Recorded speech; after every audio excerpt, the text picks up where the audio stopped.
This is not a game. Like that happened so quick. I don't know if you'd even be able to get out. But I didn't think like something like that would happen.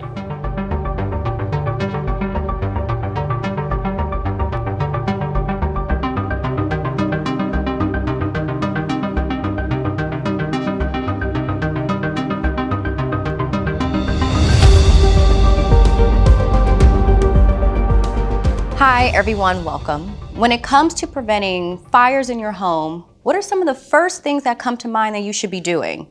Close the doors. Own a fire extinguisher. Definitely have a smoke detector or two. And know a route out besides your front door. All of the above.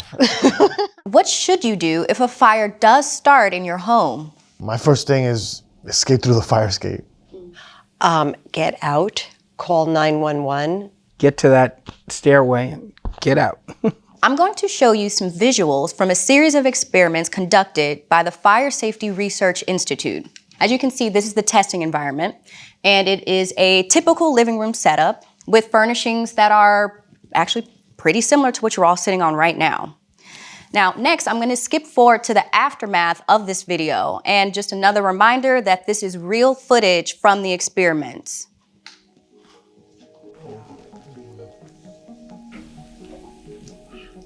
Scary. Wow. Wow. What do you think could have caused this? Electrical. Maybe asbestos. Cigarette. Let's rewind the video and show you how this fire began. Why is that even in there? Yeah.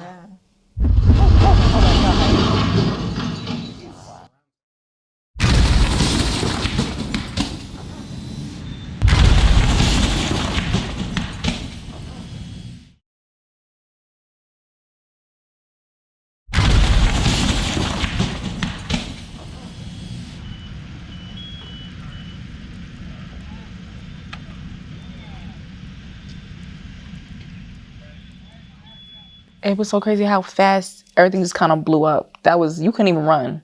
To actually see this, hear the explosion, I jumped. It's very scary. What you just saw was a fire involving a lithium-ion battery. Raise your hand if you know what a lithium-ion battery is. Okay. Raise your hand if you think you have products powered by lithium-ion batteries in your home.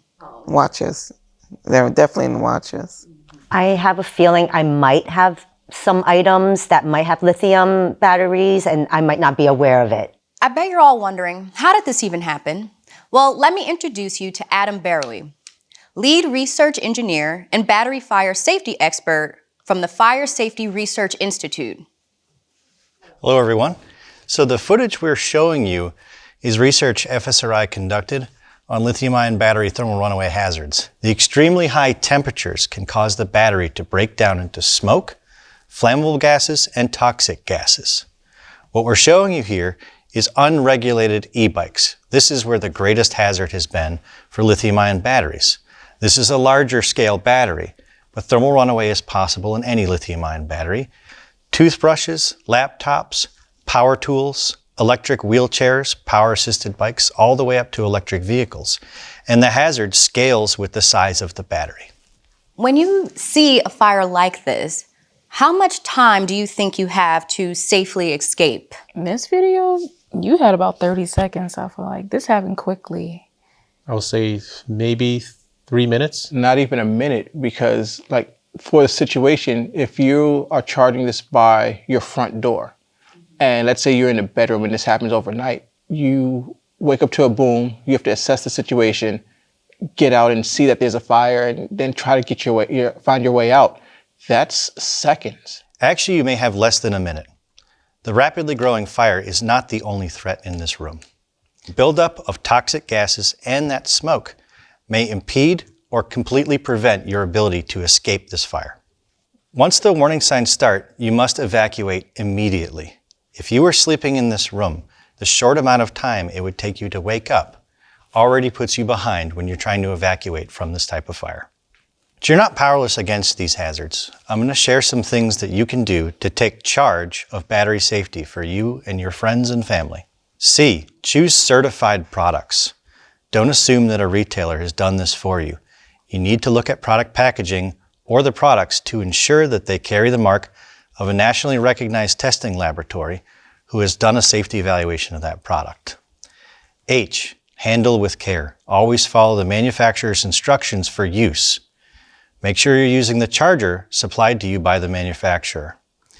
Especially, do not charge or store these devices in your exit path in the event of an emergency. Especially if you live in a high-rise or apartment, you don't want to put this by the front door, blocking your escape.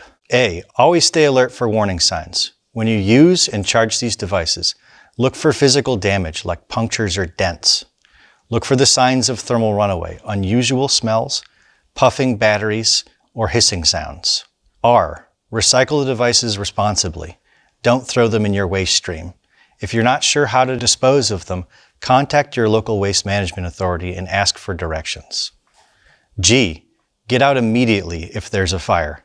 You know to look for the signs of thermal runaway. These fires develop quickly, so you must evacuate immediately and call 911. Close the door as you exit. E, educate others. Using what you've learned here, make sure you share with your friends and family how to take charge of battery safety. Thank you all so much for joining and for sharing a lot of your insights and experiences. But before you go, I do want to ask, what's one thing you think you'll take away from today? I guess having more of an informed perspective on what you're actually purchasing. So making sure it's certified. I think I would definitely take charge of my house and try to see what I can change so that that doesn't happen in my house.